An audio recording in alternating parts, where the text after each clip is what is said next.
ऐसी है, हम जो भी कुछ पीते और खाते हैं हमारे पोट में उसको हजम करने के लिए, पाचन करने के लिए कुछ रस की जरूरत पड़ती है, जिसको अंग्रेजी भाषा में एंजाइम्स कहते हैं। वो रस हमारे पोट में समय समय पर उत्पन्न होते हैं।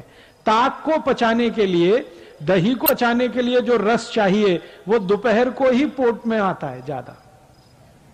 दूध को पचाने के लिए जो पाचक रस की जरूरत है वो सूर्यास्त के बाद ही पोट में पैदा होता है ज्यादा।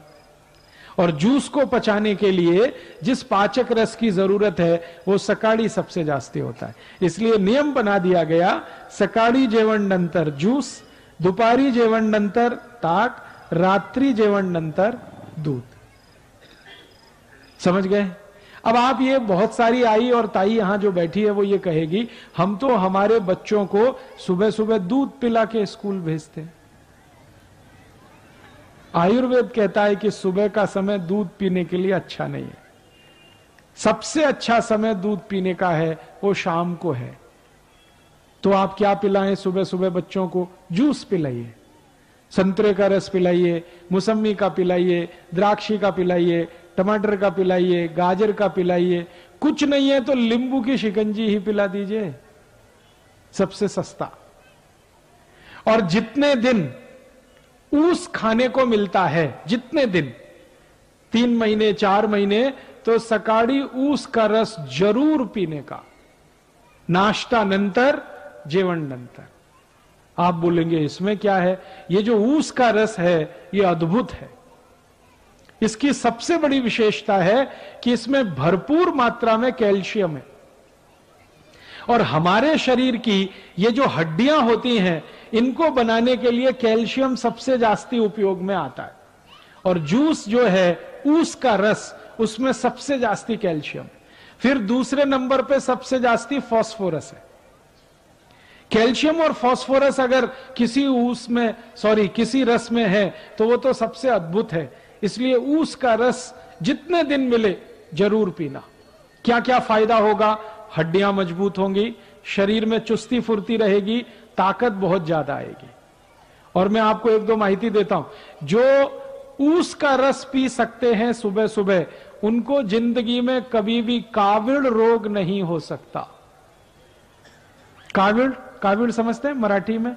जॉन्डिस, आंखें पीली पीली हो जाती हैं, लघवी एकदम पीली आने लगती है, शरीर टूट जाता है, बिस्तर पे लेटना पड़ जाता है। और काविड़ की दुनिया में औषध नहीं है। एलोपैथी के किसी भी डॉक्टर से पूछेंगे वो कहेगा काविड़ की औषध नहीं है, ये तो अपने आप ही ठीक होता है। डॉक्टर कहेगा आराम करो 20 दिवस, 25 दिवस, 30 दिवस। लेकिन इस काविड़ को होने नहीं देना, इसकी सबसे बड़ी ताकत है ऊस के रस में। तो ऊस का रस पिया सुबह सुबह, बहुत अच्छा होता है। और मैं इसलिए भी कह रहा हूं ऊस का रस पीने को कि सारे के सारे भारतीय नागरिक रोज सकाळी 1 गिलास ऊस का रस पिए तो भारत के जो शेतकरी ऊस उत्पन्न करते हैं वो सब श्रीमंत और कोटिपति हो जाए। आप बोलेंगे वो कैसे? अभी क्या होता है, जो शेतकरी ऊस उत्पन्न करते हैं वो सारा ऊस साकर कारखाने में जाता है। साकर कारखाना चलाने वाला तो कोटिपति और श्रीमंत हो जाता है, शेतकरी वहीं का वहीं रोडपति रह जाता है। मैंने संपूर्ण भारत का 3 बार प्रवास किया है, उत्तर, दक्षिण, पूरब, पश्चिम। जो भी शेतकरी ऊस उत्पन्न करते हैं सब गरीब हैं, रोडपति हैं। लेकिन उनके ऊस को साखर बनाने वाले जो श्रीमंत हैं और कोटिपति हैं, कारखाने के मालिक, वो सब उद्योगपति हैं। ये चक्कर क्या है? चक्कर बड़ा सीधा है। ऊस का भाव बहुत कम है, साखर का भाव बहुत जास्ती है। ऊस पैदा करने वाले शेतकरी को भाव कम ही है, लेकिन साखर बनाने वाले श्रीमंत को भाव सबसे जास्ती है। तो मेरा तो यह कहना है कि ऊस में से साखर बने, एक भी शेतकरी श्रीमंत नहीं हो सकता। अगर इसी ऊस का रस बिकने लगे और सारे भारतवासी पीने लगे तो ऊस उत्पन्न करने वाला हर एक शेतकरी श्रीमंत होता है। और एक फायदा होता है, अगर ऊस का रस पिए ना तो नपुंसकता की बीमारी कभी नहीं आती। मैं आपको एक छोटी सी माहिती देता हूं, अगर आपके घर में ऐसे कोई पति पत्नी हैं जिनका विवाह हो गया लेकिन बच्चे उत्पन्न नहीं हो रहे, कमी किसी को भी हो सकती है, स्त्री में भी हो सकती है, पुरुष में भी हो सकती है, ऐसे किसी भी पति पत्नी को कहिए कि अगर बच्चा चाहिए तो ऊस का रस पियो। और क्या डालकर पियो? चूना डालकर पियो।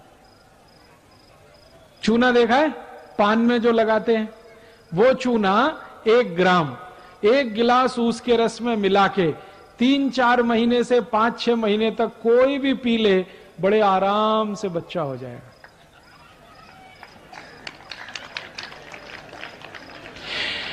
और ऐसी स्थिति में तो सबसे जल्दी बच्चा होगा जब पुरुष के वीर्य में शुक्राणुओं की कमी है और इस कारण से बच्चा नहीं हो रहा है, उनके लिए तो ये अचूक औषध है, ऊस का रस और थोड़ा सा चूना।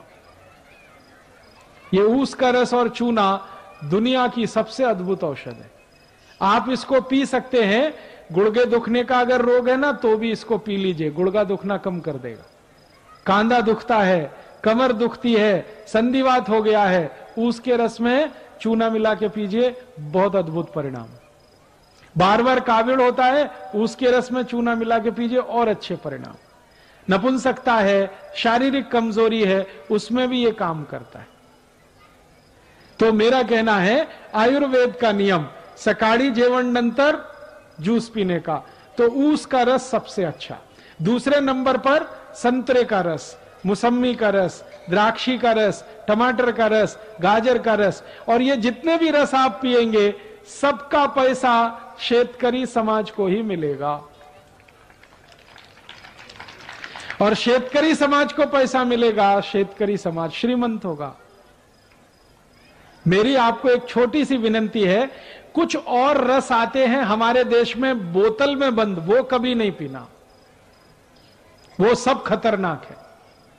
जैसे बोतल बंद, बाटली में बंद एक रस आता है पेप्सी कोला, एक है Coca Cola, Thums Up, Limca, Citra, Mirinda, mango Frooti, ये सब बाटली में बंद आते हैं ना, और पैकेट में भी बंद आते हैं। ये खराब है, इनको नहीं पीना, क्योंकि इनमें दम नहीं है। आप बोलेंगे क्या दम नहीं है, इनमें है क्या?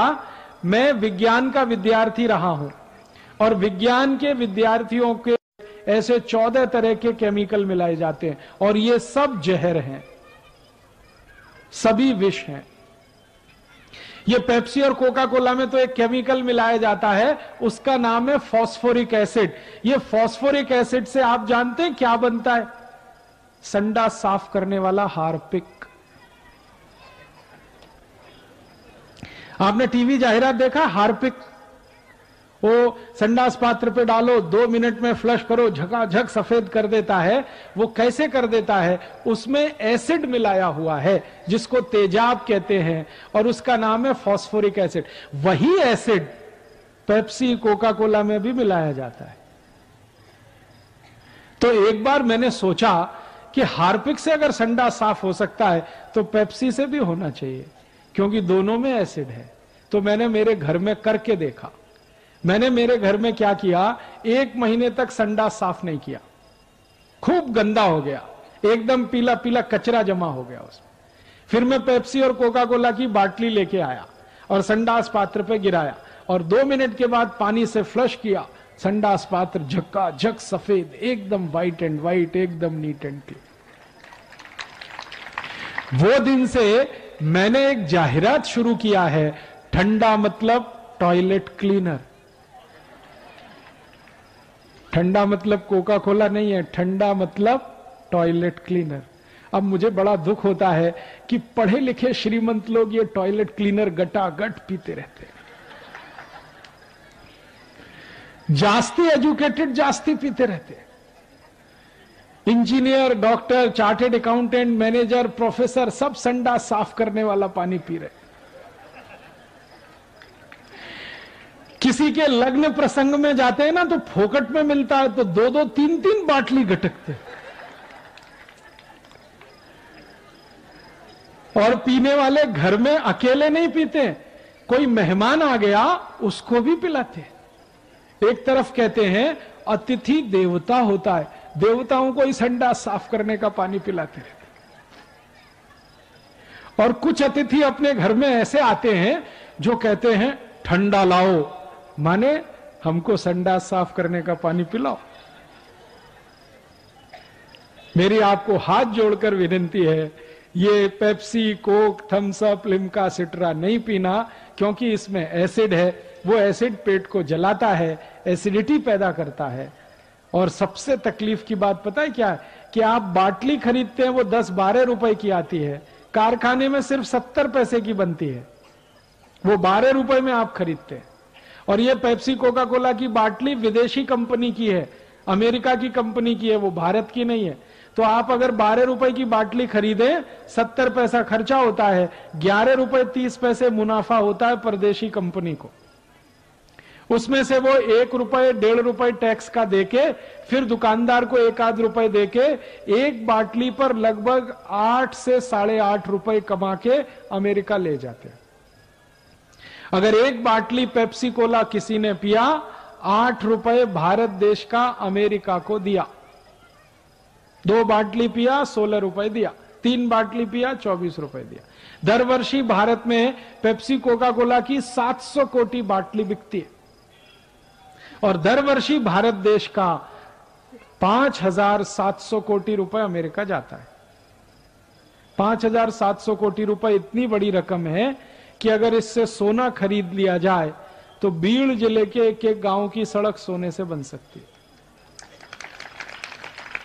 इतनी बड़ी रकम हम अमेरिका को देते हैं, क्या पीकर? संडास साफ करने वाला पानी, Pepsi cola, Coca Cola, Thums Up, Limca, Citra. तो मेरी आपको विनती है, नहीं पीना ये पेप्सी कोक। मैंने मेरे जीवन में यह देखा है कि जो पढ़े लिखे एजुकेटेड है ना, वो ही पीते हैं पेप्सी कोका कोला। जो अनएजुकेटेड है, कभी पढ़ने के लिए नहीं गए, वो उसका ही रस पीते। इसका मतलब क्या है? अनएजुकेटेड है इंटेलिजेंट है, और एजुकेटेड है मोस्ट इडियट है। संडास साफ करने का पानी पी रहे हैं, दूसरों को भी पिला रहे हैं, देश का पैसा विदेश में भेज रहे हैं और शेतकरी समाज को गरीब बना रहे हैं। तो आयुर्वेद का नियम जो मैंने बता दिया उसको ध्यान रखना है। सकाळी जेवण नंतर ज्यूस पीना, दुपारी जेवण नंतर ताक पीना, रात्रि जेवण नंतर दूध पीना, जूस पीना तो सबसे अच्छा ऊस का, 2 नंबर पे संतरे, मौसमी, फिर उसके बाद गाजर, टमाटर, फिर जो भी फल मिले उसका। अभी दूसरा नियम, आयुर्वेद का दूसरा नियम, अष्टांग हृदयम का दूसरा नियम, पानी कैसे पीना। पहला नियम हो गया जेवण नंतर 1 तास के बाद पानी पीना। जेवण पूर्व पीना है तो 48 से 50 मिनट पहले पीना। जेवण मध्य पीना है तो 2 अन्न का भोजन अगर कर रहे हैं तो 1 अन्न खाने के बाद दूसरा